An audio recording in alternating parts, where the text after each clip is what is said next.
Halo, assalamualaikum warahmatullahi wabarakatuh. Halo, halo. Udah ikut tak? Iya, Ikut anjing. halo. Ada kembali ya? Saya Alvanul Lukmanul Hakim. Kali ini saya akan mempresentasikan tema yang saya pilih. Tema yang saya pilih yaitu sholatnya baik, maka perilakunya pun baik. Tugas tugas apa? Tugas besar agama Islam. Langsung saja. Pendahuluan. Sholat adalah ibadah ritual yang paling banyak disebutkan di dalam Al-Quran. Ibadah yang pertama kali diwajibkan, serta ibadah yang proses diwajibkannya melalui komunikasi langsung Nabi Muhammad Shallallahu Alaihi Wasallam dengan Allah Subhanahu Wa Taala pada malam Isra Mi'raj. Berbicara tentang sholat, sejatinya ia merupakan suatu kewajiban yang mesti dilaksanakan oleh setiap manusia yang telah berikrar tunduk dan patuh kepada Allah Subhanahu Wa Taala. Ia adalah ibadah inti dan suci yang ditransmisikan dari generasi ke generasi, hingga sholat menjadi sebuah identitas abadi bagi setiap umat Islam. Dalam agama Islam, dalam agama Islam, sholat sebagai ibadah yang paling disyariatkan dan diutamakan dikarenakan mempunyai posisi yang amat sangat penting dalam kehidupan seorang, terutama umat muslim, dan dalam rukun Islam menempati urutan kedua setelah syahadat. Pada hakikatnya, sholat merupakan perjalanan spiritual untuk berhubungan dengan Sang Pencipta yang dilakukan pada waktu yang telah ditentukan. Seseorang yang melaksanakan sholat pada hakikatnya ia melepaskan diri dari segala urusannya di dunia dan menyerahkan diri sepenuhnya untuk bermunajat, memohon petunjuk serta memohon pertolongan kepada Allah Subhanahu wa Ta'ala.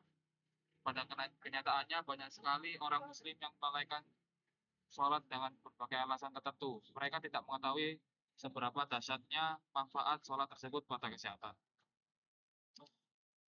Ayat Al-Quran yang membahas tentang apa namanya, sholatnya baik maka perilakunya pun baik. Langsung saya bacakan. Bismillahirrahmanirrahim. Utslu ma uhiya ilaika minal kitabi wa aqimis shalah. Innas sholata tanha 'anil fahsya'i wal munkar wa ladzikrullahi akbar. Allahu ya'lamu ma tasnaun. Artinya, bacalah Nabi Muhammad kitab Al-Quran yang telah diwahyukan kepadamu dan tegakkanlah sholat. Sesungguhnya sholat itu mencegah dari perbuatan keji dan mungkar. Sungguh mengingat Allah itu lebih besar keutamaannya daripada ibadah yang lain. Allah mengetahui apa yang kamu kerjakan. Bentar, bentar. Saya lupa Qurannya. Bentar. Ya harus dipotong dong. Iya, Cok. Aduh, aku lupa stop. Aduh, berapa menit kan itu? Udah 3 menit aja. 3 menit, ntar habis itu ini ya. Itu kan belum termasuk dikat nanti. Iya, ya 3 menit aja. Target, sampai mencari dulu gitu. Nah itu ya, banget. Waktu ngapain? Mana ya? Anjir. Ini hadis. Ah,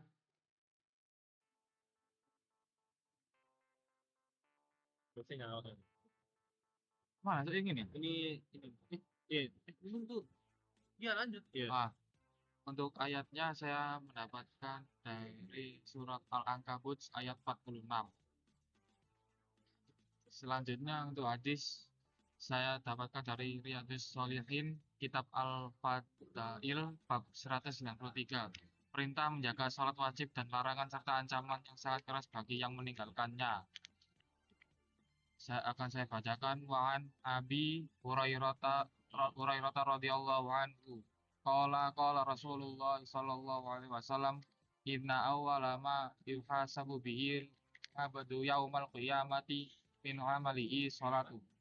Fa in salaha faqad aflaha wa anjaha. Wa in fasadat wa in fasadat faqad khaba wa khasir. Fa in taqasamin faridatihi syai'un. Qala rabbu azza wa jalla Unturu hal li'abdi min tata'u min tata'u min tata'u fayukam fayukam malu minha man taqosom minal faridoti summa takunu sairu a'malihi ala hada rawahul rawahut tarmidiyun tarmidiyu waqala haditsu hasanun. Artinya Abu Hurairah radhiyallahu anhu berkata, Rasulullah Shallallahu alaihi wasallam bersabda, sesungguhnya amal yang pertama kali dihisab pada seorang hamba pada hari kiamat adalah sholatnya. Maka jika sholatnya baik, sungguh ia telah beruntung dan berhasil. Dan jika sholatnya rusak, sungguh ia telah gagal dan rugi. Jika berkurang sedikit dari sholat wajibnya, maka Allah Ta'ala berfirman, lihatlah apakah hambaku memiliki sholat sunnah, maka disempurnakanlah apa yang kurang dari sholat wajibnya. Kemudian begitu pula dengan seluruh amalnya. Hadis Tirmidzi ia mengatakan hadis tersebut hasan. Itulah. Tujuan sholat. Tujuan sholat yaitu mengingat dan mendekatkan diri kepada Allah Subhanahu wa taala. Salat menjadi sarana untuk selalu mengingat kebesaran Allah dan mendekatkan diri kepadanya. Melalui salat, seorang hamba berkomunikasi langsung dengan Sang Pencipta. Yang kedua, mencegah dari perbuatan keji dan mungkar. Salat yang dilakukan dengan khusyuk dapat mencegah seorang dari melakukan perbuatan-perbuatan tercela. Yang ketiga, membersihkan jiwa dan menenangkan hati. Salat menjadi sarana untuk membersihkan jiwa dari dosa-dosa dan menenangkan hati dari kegelisahan duniawi. Yang keempat, melatih kedisiplinan dan manajemen waktu. Kewajiban sholat 5 waktu dalam sehari melatih seorang muslim untuk disiplin dan mampu mengatur waktunya dengan baik. Hal ini akan berdampak positif pada aspek kehidupan lainnya. Yang kelima dan terakhir untuk tujuan sholat, memohon pertolongan dan petunjuk dari Allah Subhanahu wa taala. Melalui sholat, seorang hamba memohon pertolongan dan petunjuk dari Allah dalam menghadapi berbagai persoalan hidup. Perilaku baik yang dicerminkan sholat, disiplin dan tertib. Sholat melatih kedisiplinan untuk menunaikan ibadah di waktu yang telah ditentukan, kebersihan dan kesucian. Kewajiban berwudu sebelum sholat menekankan pentingnya menjaga kebersihan dari hadas. Sikap tawaduk dan ketaatan kepada Allah Subhanahu wa taala. Gerakan rukuk dan sujud dalam sholat mengajarkan sikap tawaduk atau rendah hati dan kepatuhan mutlak kepada Allah Subhanahu wa taala.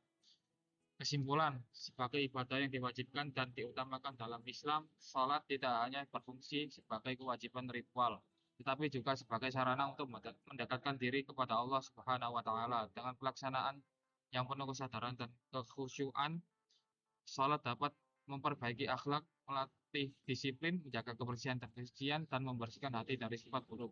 Selain itu, sholat juga memiliki dampak yang signifikan dalam kehidupan sehari-hari, kehidupan pribadi dan sosial.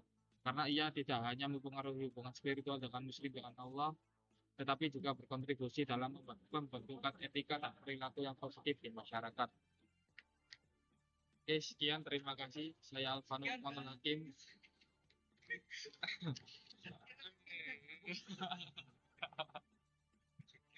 Ini saya lagi di masjid. Tuh di masjid tuh lingkungannya tuh.